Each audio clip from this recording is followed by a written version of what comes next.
Hello, Dina Falconi here. We are in a nettle patch and it is prime nettle harvesting time. And so what is amazing about nettle? What's the crazy goodness about nettle? We have a food and medicine plant in our midst. We have a food plant that's full of nutrient density, high in minerals like iron, magnesium, calcium, high in vitamin C, has beta carotene.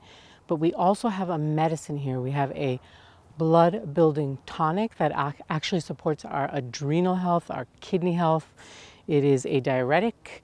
It is a fiery, warming, circulatory stimulant, so it will help to resolve wet, cold conditions in the upper respiratory, also to help with rheumatic situations and arthritic situations. It's also great for hair and for skin health.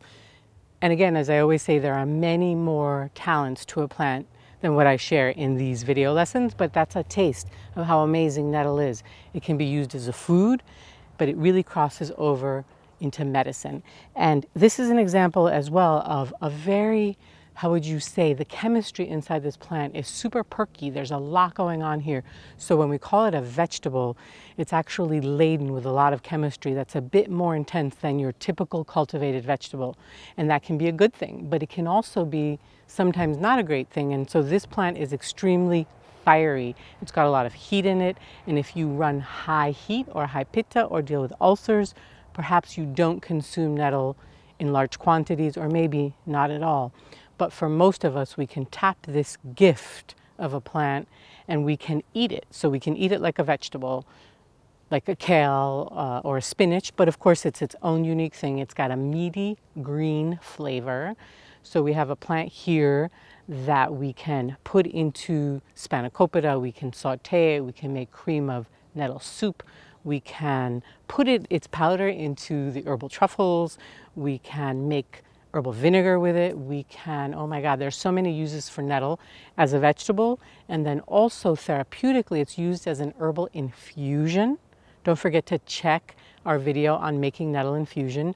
And that's an amazing nutrient dense drink that again brings a lot of the therapeutics into your life. So about harvesting nettle, I guess those are the talents that I'm going to share and how do you use it, right? So typically you're going to cook it, by the way. Why you have to cook it is because it's full of stingy hairs. But we do have a pesto that we feature where we use the raw shoots of nettle. This particular patch of Urtica dioica subspecies, sorry, I can't recall the subspecies. This is the native dioecious species right here. And it's not as stingy as some of the other nettles that you're going to find, the other nettle that is native to Eurasia. We're in a patch of nettle that is native to the United States, to North America, and it's not as stingy, and those shoots are amazing for making pesto. Because nettle is so stingy and fiery, you don't typically eat it raw, except in that shoot stage, which I was referring to, and we do share about that again in another video lesson, so please check that as well. But today is a prime time to gather nettle for drying for tea and also for cooking as a vegetable. You want to cook it and you want to dry it to remove the sting. In fact, drying, there can still be a little bit of a sting in it. So after you've dehydrated it, you're going to make it into a tea and that's going to really resolve the sting. Let's talk about harvesting. So while we're on the sting component, some folks don't mind what's called urtication, which is where those stings are considered therapeutic to help break up stagnation in the body, in the muscles and joints. I am not a fan of that necessarily. Depends on you, and you want to be careful about that. It can be very intense, but it has a history of use. So that's flagellation with nettle. That's like flogging yourself with nettle. So you sting the area and it brings blood and breaks up stagnation. I'm not saying that you necessarily want to do that. So if you want to prevent getting stung, you want to wear gloves and long sleeves and long pants. And depending on how sensitive you are and how strong your nettle is, you might really want to bundle up with some heavy, thick material. Now, I tend to just do it this way. I don't mind getting a little bit stung. And in fact, sometimes I might even pick the plant without any protection because in the early spring, that is when it's in shoot stage, it works fine. So you want to get a scissor and a little basket, depending, of course, what you're gathering. If you're gathering a huge amount, this is a very lovely meandering nettle patch that I'm standing in. And so I can go through here for a meal and cut. And let's do that. Let's show you what that looks like. Let's cut a tip off. So let's go over here. Here we are with our nettle, which is probably 18 inches tall. And I'm going to come here and probably clip right here. And this whole part can be used for food or for infusion, for drying for tea. And that goes into the basket. And so I like to harvest maybe, this is actually 1, 2, 3, 4 nodes. To the 5th node above it, I'll cut there. And all of this, to me, appears to be quite tender. So this will be delicious to eat, to be eaten or dried for tea. And again, it's you who will, dictate. Like I've been cooking it at this stage and I find it to be delicious and wonderful as a vegetable, including the stem. You're not removing the stem, you're cooking the stem and you're also using it for your herbal tea. That's what I like to do, I should say. So let's gather a little bit more.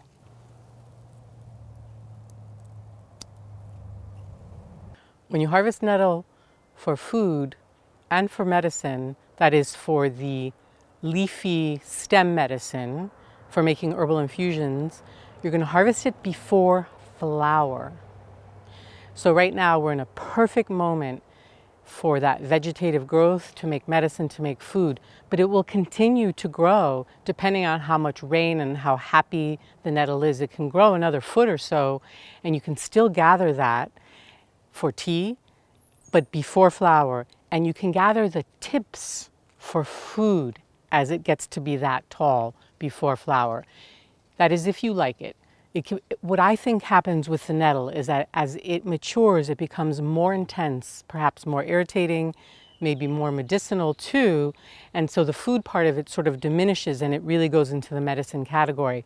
But still, you can be harvesting this nettle for another probably 3 weeks or a month or more before flower hits, again, depending on the weather conditions. So you're going to be harvesting, if let's say the nettle is growing this tall and it still doesn't have its flowers, you can cut that by a third, the third part, upper part of the plant, or maybe even half. So you can gather that as well. So we're at the beginning stages of harvesting it for making this beautiful infusion, for making, and for food, it's prime as well. Again, when it gets really tall before flower, you can eat it, but typically you're going to gather just a couple of nodes down from the tip because that's what's going to be tender enough. Okay, so let's gather a little bit more.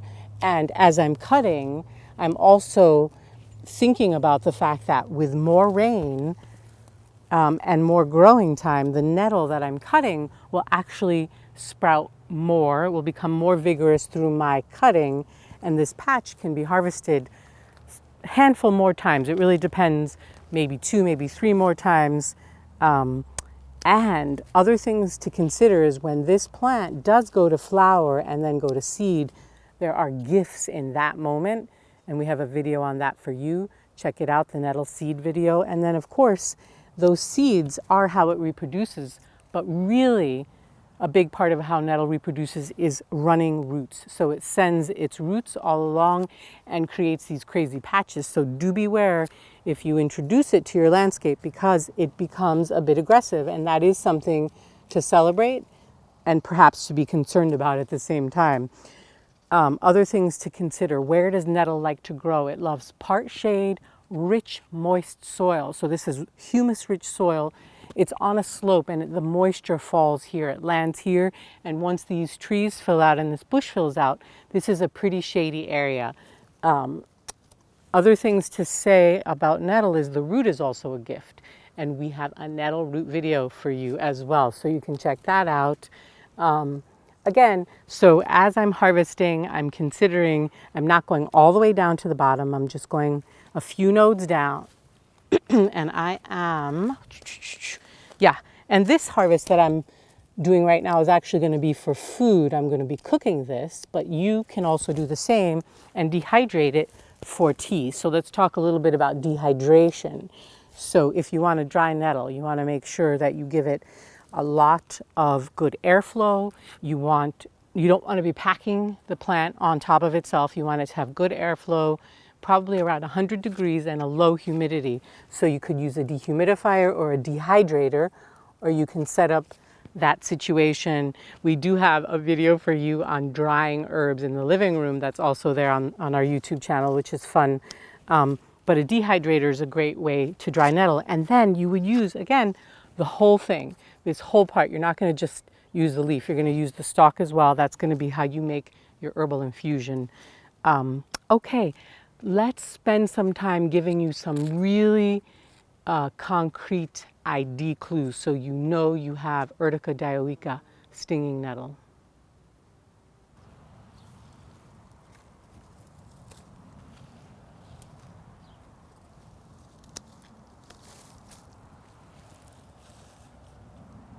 Where are you going to find nettle? So I've introduced it here and you're seeing me gather it in my wild garden, but in the wild, where does it like to grow? By the way, just as a note, there is, again, the native that's of Eastern North America or within, the hardiness zones 4 to 8. And then there's also the Eurasian species, or subspecies, I should say, because all of these are the same species, but they're different subspecies. So we have a native subspecies for North America, and we have a Eurasian subspecies. And you'll find nettle throughout the temperate zones of the world. It likes to grow in rich, moist soil, as I already said, in part shade to part sun. And it loves riverbanks and areas, wet meadows and compost piles and rich, moist garden soil. So that's where you'll find it. In barnyard areas where there's lots of manure. Nettle loves that. Let's get into the plant detective work so you know how to ID stinging nettle. Nettle has leaves that are oppositely arranged.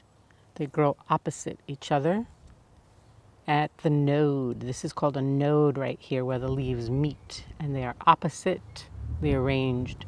These leaves also have petioles, these leaf stalks, so you're always looking for that. And then at the node, you're going to see these stipules. They're sort of lanceolate. They're like little mouse ears, and there are 4 of them. I'm going to flip this over so you can see the other side. Each node has 4 stipules, these funny little mouse ear things. And now this stem, or this main stem, if you can see that, it is ropey. That means it looks like it's made up of ropes, and it looks like it has 4 ropes. Here is an example of those ropes. I call them ropes. They're like 4 parts. They look rope-like that make up the main stem of stinging nettle. Nettle has little fine hairs all over, so you're going to be looking for those hairs. Sometimes they're hard to see and sometimes they're more obvious, but there they are. And that is what stings us. It's not a pricker. It's the chemicals that are released from those fine little hairs, and it is all over the plant. And here you want to look at the nettle leaf, and it is eggy, which is called ovate. We have an ovate shape. When these nettle leaves mature later in the season, they will elongate and become more lanceolate. But right now they are chubbier and more eggy, and they always have this very pointy tip. So you want to be able to see that it has a pointy tip. And then we do want you to make sure that you see these deep serrations. So we have serrations on the leaf margin that looks like that saw or that blade, right, that serrated edge. So you're looking for that. And then let's flip them over just so you can see the underside. And we have some pretty prominent veining on the back. So you just want to investigate your leaf deeply and thoroughly. And the serrations actually look beautiful here, so you can see them nicely on the back side as well. So that is nettle leaf shape, and the wind is not, anyway, you get it, right? You get it. So Make sure that you're seeing leaves that are serrated, that are eggy, but they will elongate as they mature. Other ID characteristics of a plant are its aroma and its flavor. And the flavor of this is meaty green meaty, not meat meaty, like a rich, deep green flavor. And its aroma is chlorophyll rich. It's like a grassy green, deep green odor. It's not an aromatic. It is in the Urticaceae family, not in the Lamiaceae or the mint family. So that's something you want to make sure of, that you don't get an aroma from this. You do get a deep chlorophyll hit, but you do not get an aromatic hit like in the mint family. And it is not bitter, so remember that as well. There are a lot of lookalikes if you don't look closely, but if you follow all of these clues, you should be landing with stinging nettle. Also, as I always say, if this is a new food or herb for you, go slowly, see how it feels for you. Just eat a little bit of it or drink a little bit of it and see how it affects your body. And what else? I want to just mention about drying. Yes, I did say that up above in the garden, but you can hang nettle by its little armpits there on a string, or you can lay it flat on a screen in a dehydrator. So just, and you want to dehydrate that whole thing because all of this is a gift. This is also food, so this is what would go into the saute or the soup pot. Yeah. And what else to say about nettle? There are so many gifts to this amazing plant. I hope that you continue to explore it, to learn about it. May nettle enrich your life. May it bring nutrient density and herbal therapeutics. May it gift you with an enlivening, lovely life. And if you've enjoyed this and you'd like more, check out my online course, Wild Food Health Boosters and Herbal Remedies, at wildfoodhealthboosters.com. See you next time.